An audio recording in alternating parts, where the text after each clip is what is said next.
All right, folks, no joke. So literally the day before Nintendo showed off Bayonetta 3 again, I'd actually just finished up playing through Bayonetta 1 and 2 for the very first time. So I thought now, as we're leading into the release of the game in late October, now would be the perfect time to give my thoughts on these classic Platinum games. Let's talk about it.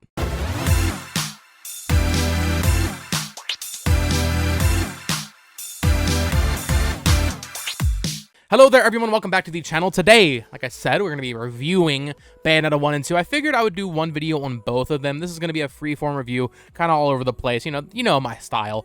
I had mixed expectations, I guess, going into Bayonetta.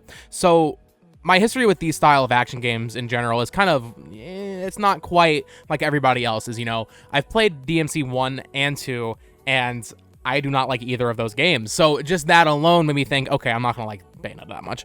From when I played of DMC 3, I did enjoy that way more than the first two games. I don't know what happened. I just kind of stopped playing it. I do want to go back, and I played a little bit of 5 as well, and that one also seemed quite good. Bayonetta, just the character herself, from seeing her in Smash Bros. And all that, she never really spoke to me, I never really got the vibes of what they were going for with Bayonetta. And I remember in 2014 when Bayonetta 2 came out, I remember thinking, like, damn, why is this game getting better reviews than any other Wii U game this year? So I guess from like, I was 14 at the time. I guess in my mind, I was just like a little jaded. I was like, guys, Mario Kart came out this year, and I think Tropical Freeze also came out that year. So it's just the amount of hype Bayonetta 2 had mixed with the fact that, like, I didn't like DMC. I just had low expectations going into this. I had even lower expectations, or I guess maybe not low expectations, but I was conflicted on how to feel about Bayonetta 3 because I love Astral Chain. Astral Chain is one of my favorite Switch games, of course, also made by Platinum. So when they showed off Bayonetta 3 again last year, and it started with Lappy, and they were obviously teasing Astral Chain stuff, now we know Bayonetta 3 is set in the world of Astral Chain with the homunculi, I was pissed because I just wanted to see more Astral Chain, more Lappy, more of those characters. I loved Astral Chain so much. So I kind of felt like Nintendo was putting that to the wayside in favor of Bayonetta. Obviously, people were waiting for Bayonetta 3 news for 5 years almost, so like I get it. And I will say, now that I've played Bayonetta 1 and 2, I definitely like them more than DMC. I definitely like them more than pretty much every other action game like this that I've played, aside from Astral Chain. I still like Astral Chain more. Maybe that's just because, I've had 3 years to kind of sit on that game, or actually, 3 years. Came out in August 2019. I've had kind of 3 years to sit on it and just kind of think fondly of it. Maybe in a couple years I'll think that way of Bayonetta. But I will say, having beaten them both now, I don't quite think I'm there like everybody else is. I don't think these games are masterpieces. They are very good, though. They are very high quality, 2 especially. I think both games are pretty close. I don't think they're that far apart, but I would say, I'm not going to put like a score on it, but I would say the difference would be like about 1 point on a 1 to 10 scale between both games, which isn't that much. People talk about Bayonetta 2 like it's a 10, I don't know if I go that far. It's certainly not, but let's just say, for example, if I think Bayonetta, I said I wasn't going to put scores on it, but I guess I'm kind of putting scores on it. If I think Bayonetta 1 is a 7.5, I think Bayonetta 2 is an 8.5, which is great. Don't get me wrong. But just seeing all these people praise it like it's one of the best games ever created, I don't see that. With that said, though, let's talk about these games because they are quite good. Obviously, I started with Bayonetta 1. I played the Switch versions here. Got this. Well, I had them digitally, and I went ahead and picked this up because they announced that they're going to do Bayonetta 1 physically, and 3, of course, getting the Trinity Masquerade Edition. I already have all that pre-ordered. I'm ready for Bayonetta 3 in October. So I went ahead and picked this up before it gets more pricey, unless they reprint it, in which case maybe I made a mistake. Bayonetta 1, okay. Here's my thing with Bayonetta. I don't care about the plot. The plot, it goes over my head. I don't, like, there's so much stuff happening with all this Dante's Inferno stuff, and it's not for me. The plot is not for me, and that's fine. The characters, however, are great, and watching that Bayonetta 3 trailer, it made me realize I really like them all,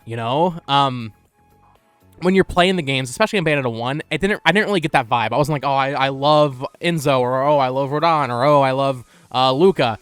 these characters are great, but when I was playing the game, I didn't really feel that way. 2, I started to feel it a little bit more, you know, and then into 3, seeing those characters in that trailer, having just played these games last week, I was like, damn, I'm almost kind of emotional seeing these characters again. You can watch my reaction. When I saw Enzo, I was like, oh yeah, Enzo, that's great. And I haven't been waiting like for 5 years like everybody else has. So even like Jean and all them, and then the new characters in 3 look great. So I think Bayonetta definitely is it has some positive points in that regard. The characters are great, but let's talk about the gameplay. That's the main thing here. It is good. It is very good, especially in 2. When I first started 2, I was kind of torn on if I actually thought it was that different. But when you have the I forget what they call it. It's been like 2 weeks since I beat them because I was waiting until after the 3 stuff kind of faded away a little bit. You have these like special moves you can do in 2 that you can't do in the first game. I forget what they're called. Umbringing climaxes or something like that. It just makes the flow of the game much better, and the combat just feels faster. Everything about 2 feels faster than the first game. The first game has kind of these like clunky puzzles at times, and like they're not. Okay, I shouldn't say clunky. They're not that clunky, but they're not what I want to be doing in Bayonetta. Bayonetta, I don't want to be exploring. I don't want to be looking for anything. I just want to be fighting enemy after enemy after enemy because the combat is that good. I don't want to be doing literally anything else. The cutscenes are fun to watch despite me not really caring about the plot, but combat, cutscene, that's the perfect formula.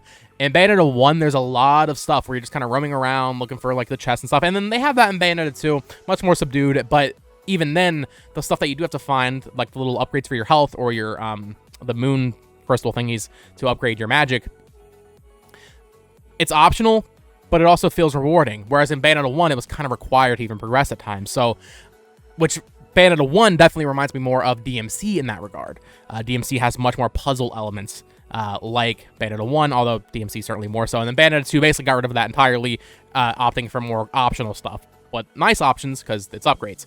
And then, of course, you can still buy that stuff in the shop, Rodin's little bar, so that's cool. So I think in pretty much every way, Bayonetta 2 is an improvement. Bayonetta 1 certainly is still good and worth playing. But I wish, honestly, yeah, I said it's like a point higher. It might be more than that in my brain. I think Bayonetta 2 is like shockingly better. Because, you know, I played these games on Switch, and even then they were released on, what, PS3, 360, and then Wii U, which are all similar power hardware. I was surprised how much better Bayonetta 2 just performs and looks. It just is visually so much better than 1. Bayonetta 1 looks like a 360 game, and I mean that in all the most negative ways. The game is not pleasant to look at. The game is ugly. Bayonetta 2, I don't know if it was Nintendo's involvement, but they added color to it, and it looks so good. The enemy designs, the centaurs, the golden boys, I don't even know what they're called. They look so damn good. All the enemies really pop. In the first game, and I should say the environments as well in Bayonetta 2. In Bayonetta 1, it just kind of looked drab and dreary, and I guess that's kind of the point because of where you are in the games. But for me, I need some visual stimulation. And of course, the boss fights are always visually very fun to look at, but in terms of just the environments in Bayonetta 1, I was not digging it. Just these drab, dreary environments. Bayonetta 2 definitely changed that. There's a lot of daytime levels. It's very even just the start of the game, you're shopping with Jean, and you're just getting like you're doing Christmas shopping or whatever, right? That was awesome. It's just such a nice change of pace. Where in that game you start doing that, and Bayonetta 1 you start in like a sad little cemetery, and I think that change was a very positive one, and I think we're seeing that more so in Bayonetta 3.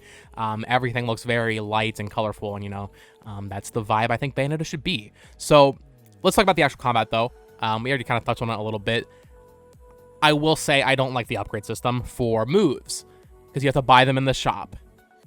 I don't know how else they could do it. Maybe just attach a level to Bayonetta. I don't like having to buy the moves. Maybe some moves, that's fine, but the fact that you don't really, outside of like a very few things, you don't really upgrade just by playing. You have to like go out of your way and buy them. I like when a game, I mean, I guess having the choice is nice, but it doesn't really change it, you know? I'd rather just give me the new moves and then have the tutorial when I get the new moves. Having to buy them, I don't know. I wasn't really feeling that. But the combat in 2 is so varied. It feels so good. just slashing away at the boys. I got like this, I think it was like a whip in Bayonetta 2, and you're just whipping them around. The combat is very satisfying. And I'm not good at games like these. I'm not going for the combos. I'm not going for pure platinum all the chapters. I was playing on normal difficulty, and that was fine for me. I had a little bit of trouble, but not much, because I'm like I said, I'm really not good at action games like this. Astral Chain, I was good at that, but DMC, no, not at all. And Bayonetta, not at all either, really. But I was able to get my way through, and yeah, the combat is just super satisfying. The boss fights, and I think this is where I was kind of surprised with Bayonetta. I didn't know that it almost is. It's I don't want to say this. The boss fights are very cool. They're very visually pleasing. They're like blockbuster movie style boss fights, every single one of them. I don't know. Shadow of the Colossus came to mind because every boss fight in that game, every encounter in that game is memorable. I don't think I can describe Bayonetta's boss fights as memorable, though. They're very, very flashy and cool in the moment. I can't think of very many of them, having beat them 2 weeks ago. Nothing about the boss fights really like resonated with me, I would say. Like I said, in the moment, they're awesome.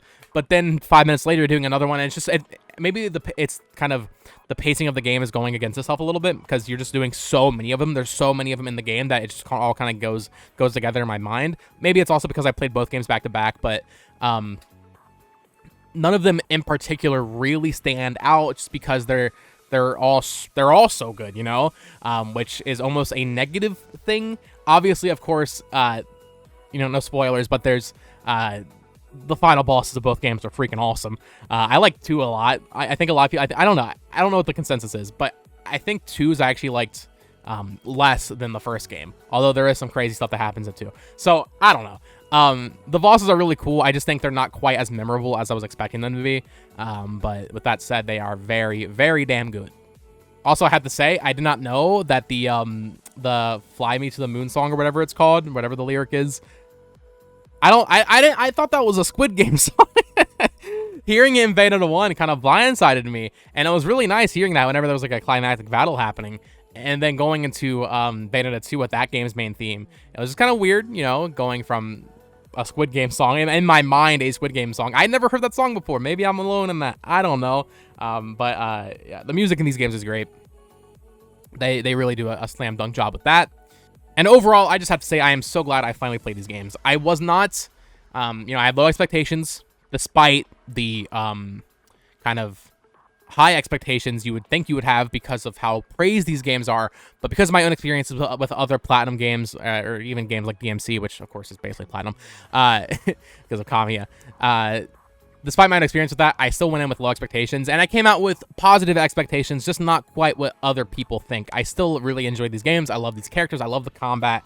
I'm just not quite there like everybody else, where I think these games are masterpieces. They are very, very good games, and I think now that it's been 8 years now since Bayonetta 2 came out, I think there is a good chance I end up liking Bayonetta 3 more than Astral Chain. Platinum has learned a lot over the years. At least it seems that way with the stuff they made with Nintendo anyway. I don't know, you had Babylon's Fall come out earlier this year, so maybe it'll be a dud. I kind of doubt it.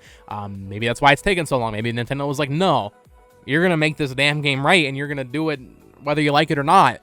Because, yeah, I don't know. So I am very glad I chose to play them now. I played them right before that trailer dropped, so that trailer was able to kind of get to me, so that was really good timing, actually. And I highly recommend you guys play them. They're very short games. That's another thing I should say. I do like how short they are. You know, they're like 7-8 hour games if you don't do too much side stuff, which I really didn't. And you can just kind of, you know, I beat them both in like 2 weeks, and it's just a nice, cool ride. You know, it's a pretty popular series now, and we're getting a 3rd game on Switch exclusive this year. It is Switch's biggest holiday game as we know it right now, outside of Pokemon, of course, and I guess Splatoon if you want to count that, but that's summer technically, even though they're going to market it as holiday game. So yeah, I'm so glad I finally played these games. They've kind of been on the back burner for years, ever since Bayonetta 2 basically, because now they are essentially a Nintendo franchise, even though Sega still owns it. So it's nice to finally have these knocked off the backlog, and I'm ready for 3 now, so I expect Bayonetta 3 coverage when that game comes out, certainly a review at the very least. I don't know if I'll do any other trailer reactions, because I feel like I've seen enough of the game. I don't really want to see more.